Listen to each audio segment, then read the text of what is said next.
Finally reach Ahmedabad. Hello everyone. তো অনেক দিন পর একটা ব্লগ নিয়ে চলে এলাম। আসলে সময় ছিল না, একটু ব্যস্ত ছিলাম। তো এখনও আন্দামানের ব্লগগুলো পোস্ট করা বাকি আছে, এবার পোস্ট করব। অবশ্য আমার হাতে একদমই সময় ছিল না, তাই পোস্ট করা হয়নি। তো আজ ভাবলাম আহমেদাবাদ যাওয়ার ব্লগটা পোস্ট করা 18 তারিখ যেতেই পারে। একদম সকালবেলা, সকালবেলা বলে ভুল হবে, ভোরবেলা আমরা পৌঁছে গেছিলাম মেমো ধরে একদম শিয়ালদা। কারণ আমাদের ফ্লাইটটা একটু তাড়াতাড়ি ছিল, তাই সকালে না গেলে হতো না। আর সেদিন একটু ঠান্ডা ছিল, ঠান্ডাটা একটু কমই ছিল। তো শিয়ালদা থেকে আমরা পৌঁছে গেছিলাম দমদম, কারণ ফ্লাইট ছিল বললাম। তো দমদমে পৌঁছে একটু ওয়েট করতে হয়েছিল। আর তার আগে সিকিউরিটি চেকিংগুলো কমপ্লিট করলাম, কিছু খাওয়া দাওয়াও করলাম, কারণ অনেকটা জার্নি। তবে একদম আহমেদাবাদ ফ্লাইট ছিল না আমাদের, ফার্স্ট যাওয়ার ছিল পাটনা, তারপর সেখান থেকে 4 ঘন্টা পর ছিল আহমেদাবাদ। আর আমাদের ফ্লাইটটা ছিল প্রায় 2টোর পর, তাই একটু এয়ারপোর্টে ওয়েট করতে হয়েছে। কিছু খাওয়া দাওয়া করলাম, একটু ওয়েট করলাম। আর দেখো আমাদের দমদম এয়ারপোর্টে যে উপরটায় রুফটায়, আমি ভাবছিলাম যে এটা খুব হাতের লেখাটা কার, তবে পরে বুঝতে পারছিলাম এটা রবীন্দ্রসঙ্গীতের কিছু অংশ ছিল। এটা রবীন্দ্রনাথ ঠাকুরের হাতের লেখা। আমি ওকে জিজ্ঞেস করলাম, মানে আমারও ডাউট ছিল, মানে এটা তো এক হতে পারে রবীন্দ্রনাথ ঠাকুরেরই হাতের লেখা। তারপর ওকে জিজ্ঞেস করলাম, ও বললো হ্যাঁ। মানে আমার একটু ইনকোয়ারিজটা একটু বেশি, মানে ওয়েট করছিলাম, সেই ওয়েটের ফাঁকে ওকে যে আমি 1000টা কোয়েশ্চেন করেছি। আর ওয়েট করতে করতে নানা রকম টাইম স্পেন্ড করা হলো, মানে কি বলবো, যেটা হয়ে থাকে। তারপর সময় মতো ফ্লাইট ছিল। তো ফ্লাইটে আমাদের তো বললাম ফার্স্টে যাওয়ার ছিল পাটনা, মানে ফ্লাইটটা একদম ডিরেক্ট ছিল না পাটনা, তারপর ছিল আহমেদাবাদ। তো পাটনায় পৌঁছে তো আমি অবাক, মানে এত ঠান্ডা, আর মেঘ কিন্তু কুয়াশায় ভর্তি। আকাশ কিন্তু ক্লিয়ার ছিল না, এতটাই কুয়াশা। যখন পাটনায় নামি তখন বাজছে 3:48 মতো। তো পাটনায় বীভৎস ঠান্ডা। আমি ওর কাছে শুনেছি আহমেদাবাদের ঠান্ডা খুব একটা পড়ে না, সেই মতো আমি শীতের পোশাক কিন্তু নিয়ে যাইনি। আর ফ্লাইটে একটা ওয়েট লিমিট থাকে। তো পাটনা এয়ারপোর্ট পৌঁছে বেশ ভালোই লাগলো। এয়ারপোর্টটা নিউ ওপেনিং হয়েছে। আর প্রথমেই দেখলে ওদের যে সংস্কৃতি, ছট পুজোর একটা চিত্র তুলে ধরেছে। আর ও বলছিল ও নাকি 6-7 বছর আগে এসেছিল, তখন এয়ারপোর্টটা একদম সেই বাস স্ট্যান্ডের মতো ছিল, এতটা ভালো ছিল না।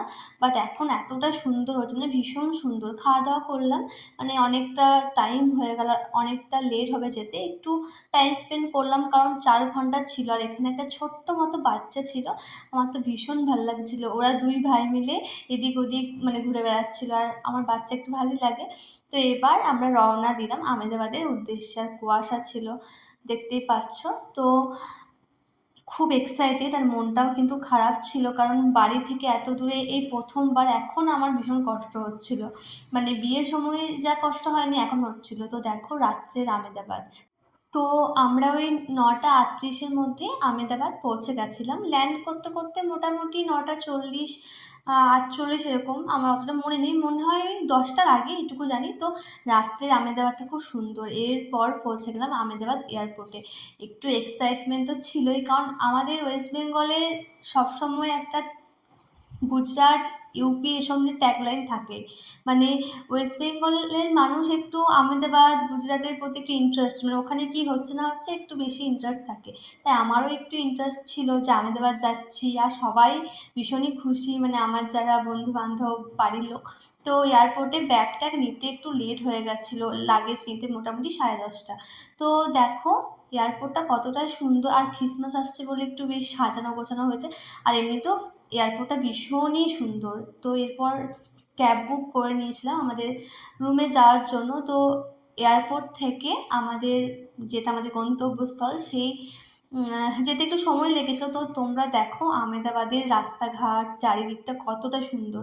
আহমেদাবাদের এয়ারপোর্ট থেকে, মানে এয়ারপোর্টের চত্বরটা না গাছগুলোতে বেশ লাইট দেওয়া আছে, খুব ভালো লেগেছে আমার। আর সব থেকে ভালো লেগেছে রাস্তাঘাটগুলো কিন্তু নিট অ্যান্ড ক্লিন, মানে ভীষণ পরিষ্কার পরিচ্ছন্ন, মানে কোনো একটা নোংরা নেই। অবশ্য একটা শহর বা একটা সিটি যাই বলো, ভীষণই সুন্দর। আর চারিদিকে গাছপালা, রাস্তাঘাট খুব সাজানো গোছানো, নানা রকম স্ট্যাচু রয়েছে, নানা রকম সাজানো গোছানো শহরটা ভীষণ ভাল লেগেছে। অবশ্য এখন সব কিছু আমি দেখাবোও না, কারণ এখানে তো আমি থাকবো, আর আমি চাই মানে আমিও ঘুরবো, তোমাদেরকেও সেটা শেয়ার করব। আর এখন তো সবে আমি এসেছি, এখন অনেক টাইম বাকি, তো এখন থেকে সব কিছু দেখিয়ে দিলেও তো হবে না, তাই না? তোমাদের যে একটা মানে একটা দেখার ইচ্ছা, আর আমারও একটা দেখার ইচ্ছা, সেটা তো একদিনে শেষ করলে হবে না।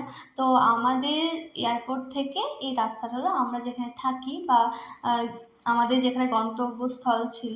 তো আমার সত্যিই ভীষণ ভালো লেগেছে, আর সব রাস্তাঘাট একদম আলো ঝকঝকে, রাস্তাঘাটটা ভীষণ পরিষ্কার, আর সবে সবে সিটিটা সাজানো গোছানো হচ্ছে। অ্যাপার্টমেন্ট আছে, বড় বড় বিল্ডিং রয়েছে, তবে এখনও হচ্ছে, মানে এখনও অনেক দিন বাকি, মানে আরও ফ্ল্যাট এসব ঘর বাড়ি হবে বা হচ্ছে।